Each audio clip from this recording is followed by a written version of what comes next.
India अगर कहता तो मे बी कर भी जाएगा, क्योंकि वो लोग काफ़ी मेहनती हैं और काफ़ी एडवांस जाते हैं बनिस्बत हमारे मुल्क के। और इंडिया का डेवलप होना या एडवांस जाना, उसमें एक तो वो जो हुकूमत है ना, वो अपने मुल्क के लिए पहले सोचते हैं, अपने लिए भी सोचते हैं, लेकिन बट वो मुल्क के अपना ज़्यादा सोचते हैं। हमारे जो हुक्मरान हैं ये अपना सोचते हैं, मुल्क के लिए नहीं सोचते। हम तो ये चाहते हैं कि एशियन ग्रुप बन जाए, जैसे यूरोपियन इकट्ठे हो जाएं, एशियन भी हो जाएं। इंडिया एक बहुत बड़ा मुल्क है और अगर देखा जाए इंटरनेशनल लेवल पर भी उनकी इकॉनमी ऑलरेडी ग्रोथ कर रही है। लेकिन हमारी बदकिस्मती ये है कि जब भी इंटरनेशनल लेवल पर अपॉर्चुनिटीज़ मुहैया की जाती हैं इंटरनेशनल कंपनीज़ को, हम उनके लिए शायद ऐसी एटमॉस्फेयर क्रिएट नहीं कर सकते जिससे यहाँ पर वो अपने बिज़नेस को इस्टेब्लिश कर सकें। उनकी एजुकेशन जो बच्चों से लेकर बड़ों तक ना काफ़ी अपग्रेडेड है। हमारे आज तक वही चीज़ें चल रही हैं सरकारी स्कूलों में, या एजुकेशन उस लेवल की नहीं है। अस्सलाम वालेकुम नाज़रीन, मैं हूँ आप लोग के होस्ट ईशा मलिक हम आवाज़ के साथ। नाज़रीन, आज फिर से मौजूद है अवाम में। आज का हमारा टॉपिक है IMF ने प्रोजेक्ट दिया है कि इंडिया आगे आने वाले सालों में बहुत ज़्यादा ग्रोथ कर जाएगा। तो हम पाकिस्तानी अवाम से पूछेंगे कि क्या वो वाकई इंडिया आगे आने वाले सालों में बहुत ज़्यादा ग्रोथ कर जाएगा। तो चलते हैं पाकिस्तान अवाम की तरफ। सर, आज का हमारा क्वेश्चन है कि देखें, IMF ने कहा है कि आगे आने वाले ईयर्स में, ठीक है, करंट ईयर्स में इंडिया और डेवलप कर जाएगा, 6.8 रेशो तक वो डेवलप हो जाएगा। तो आपको लगता है? इंडिया अगर कहता तो मे बी कर भी जाएगा, क्योंकि वो लोग काफ़ी मेहनती हैं और काफ़ी एडवांस जाते हैं बनिस्बत हमारे मुल्क के। तो ऐसे क्या रीजंस है कि वो इतना वो एडवांस जा रहे हैं? मतलब आगे आपको पता है अभी 15 अगस्त 2022 में मोदी जी ने कहा था आगे आने वाले 23 सालों में इंडिया बहुत ज़्यादा डेवलप हो जाएगा। तो उन्होंने अभी से काम स्टार्ट कर दिया। तो आपको क्या लगता है कि ऐसी क्या चीज़ें हैं जो इंडिया डेवलप हो रहा है? क्या हुक्मरान लॉयल है या फिर हुकूमत? देखें, नहीं, और इंडिया का डेवलप होना या एडवांस जाना, उसमें एक तो वो जो हुकूमत है ना, वो अपने मुल्क के लिए पहले सोचते हैं, अपने लिए भी सोचते हैं, लेकिन बट वो मुल्क के अपना ज़्यादा सोचते हैं। हमारे जो हुक्मरान हैं ये अपना सोचते हैं, मुल्क के लिए नहीं सोचते। इंडिविजुअल काफ़ी है, लेकिन जब मुल्क के मुफाद की या कोई पब्लिक की बात आए तो वो नहीं करते। ये बातें करते हैं लेकिन प्रैक्टिकली नहीं होता। वो प्रैक्टिकली अपने मुल्क के साथ वो सिंसियर हैं। ठीक है सर, आपको पता है कि इंडिया के साथ हर कोई आखिर अपना काम करना चाहता है, अपना इकोनॉमिकल लेवल को इंक्रीज़ करना चाहता है, वहाँ पे आके उनके साथ मिलकर काम कर चाहते हैं, यहाँ तक चाइना भी, पाकिस्तान भी। तो आपको लगता है कि इंडिया आ गया, अगर हम इंडिया को पाकिस्तान के साथ भी मिलकर काम करना चाहिए? देखिए, मैं तो ये चाहूँगा कि इंडिया और पाकिस्तान की जो डिस्प्यूट है ना, जो भी हैं, वो टेबल पे बैठ के ख़त्म करने चाहिए और इंडिया पाकिस्तान आपस में मिल के काम करे। हम तो ये चाहते हैं कि एशियन ग्रुप बन जाए, जैसे यूरोपियन इकट्ठे हो जाएं, एशियन भी हो जाएं, तो ये एक बहुत बड़ा बर्र-ए-सगीर बनता है। इतने मुल्क हैं इसमें और बड़े मुल्क हैं। इंडिया भी कोई छोटा मुल्क नहीं है, बड़ा मुल्क है। उसकी आवाम हमसे ज़्यादा, उसकी इकॉनमी हमसे आगे है। उसकी सबसे जो बड़ी बात है ना, वो एजुकेशन बहुत ज़्यादा है। सर, आपको लगता है कि इंडिया एक स्टेबल कंट्री है? यस, स्टेबल कंट्री है। देखो, हर मुल्क के अपने अपने प्रॉब्लम होते हैं। उनके अंदरूने मुल्क के है ना, वो काफ़ी प्रॉब्लम है, लेकिन उनकी खारजा पॉलिसी जो है ना, वो बहुत अच्छी है। दूसरे मुल्कों के साथ उनके रिलेशन अच्छे हैं और ये जो कंट्री को अपग्रेड करती है या आगे लेके जाती है, वो दूसरे लोगों से आपके रिलेशन अच्छे होने चाहिए। मुल्क में अगर कोई छोटी मोटी प्रॉब्लम आती है, वो काउंट नहीं करती। सर, लास्ट में कोई आप मैसेज देना चाहेंगे इंडिया वालों को? मैं तो ये मैसेज दूँगा कि जो हमारा उनके साथ डिस्प्यूट है कश्मीर का, वो भी गवर्नमेंट के साथ बैठ के टेबल पे बैठ के टॉक करें, कश्मीरियों को भी आज़ाद करें, वो भी एक मुल्क बन जाए और इंडिया पाकिस्तान की जंगें जो हैं एक दूसरे के ख़िलाफ़ इतनी बोलते हैं, वो भी ख़त्म हो जाए। इंडिया एक बहुत बड़ा मुल्क है और अगर देखा जाए इंटरनेशनल लेवल पर भी उनकी इकॉनमी ऑलरेडी ग्रोथ कर रही है।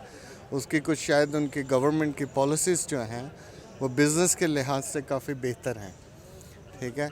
और जो अपॉर्चुनिटी वो बिज़नेस कम्युनिटी को दे रहे हैं, बिज़नेस के लोगों को, उससे आवाम को भी फ़ायदा हो रहा है, गवर्नमेंट को भी फ़ायदा हो रहा है। और दूसरी बात यह है कि इंटरनेशनल कंपनीज़ जो हैं उनके लिए वो अपॉर्चुनिटीज़ मुहैया कर रहे हैं, ताकि ना सिर्फ वो लोकल लोगों को जॉब अपॉर्चुनिटी मुहैया करें, बल्कि जो टैक्सेस वगैरह वो कलेक्ट करते हैं उससे गवर्नमेंट को भी फ़ायदा होता है, जिससे उनकी शायद इकॉनमी भी ग्रोथ कर रही है, उनकी आवाम भी तरक्की कर रही है और मुल्क भी तरक्की कर रहा है।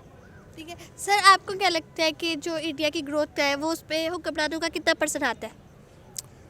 हुक्मरानों का तो मेरा ख्याल है अभी ये तो जाहिर है यहाँ पाकिस्तान में भी ऐसा है।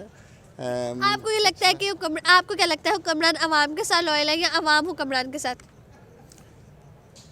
गवर्नमेंट तो शायद किसी के साथ भी लॉयल ना हो, लेकिन मेरा ख्याल है कि उनके जो पॉपुलेशन है या बिजनेस कम्युनिटी है, I think so they are more loyal to the government to EG regarding the taxes and so on. I think so we have to make as a Pakistani here. I think I'm not a politician, I'm not an economist, you know, but I know, मुझे ये मालूम है और मेरे जो एक छोटी सी समझ है उसके मुताबिक ये है कि हमें भी कुछ ऐसा सिस्टम बनाना चाहिए जिससे हम गवर्नमेंट को इतने टैक्स दें कि हमारा मुल्क भी तरक्की की राह पर गामजन हो सके। ठीक है तो सर देखिए, आपको पता है कि इंडिया के साथ हर कंट्री, चाइना भी यहाँ तक के आके उनके साथ काम करना चाह रही है, ठीक है उनके, तो आपको क्या लगता है कि हमारे पाकिस्तान को भी करना चाहिए कि नहीं?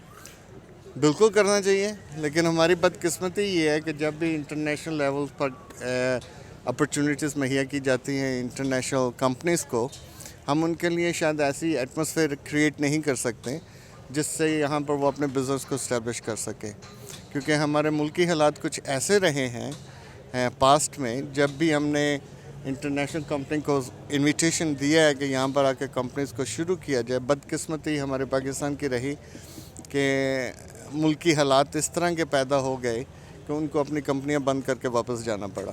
ठीक है सर, लास्ट में आप इंडिया के डेवलपमेंट के बारे में क्या कहेंगे? ये कहूँगा कि उनकी डेवलपमेंट शायद हमारे पाकिस्तान से थोड़ी सी बेहतर है। बिल्कुल हो सकता है जी, वो काफ़ी डेवलपिंग कंट्री है इस टाइम। उनकी एजुकेशन जो बच्चों से लेकर बड़ों तक ना काफ़ी अपग्रेडेड है। हमारे आज तक वही चीज़ें चल रही हैं सरकारी स्कूलों में, या एजुकेशन उस लेवल की नहीं है। उनकी हर लेवल का हर बच्चा भी फर इंग्लिश बोलता है, जो आजकल की डिमांडिंग है काफ़ी ज़्यादा। तो ये चीज़ें ट्रेंड है ना आपका, आप प्रमोट करने हैं उस चीज़ को, हम लोग उस तरफ जा ही नहीं रहे, हम लोग बहुत अभी पीछे हैं, बैकअप में है ना।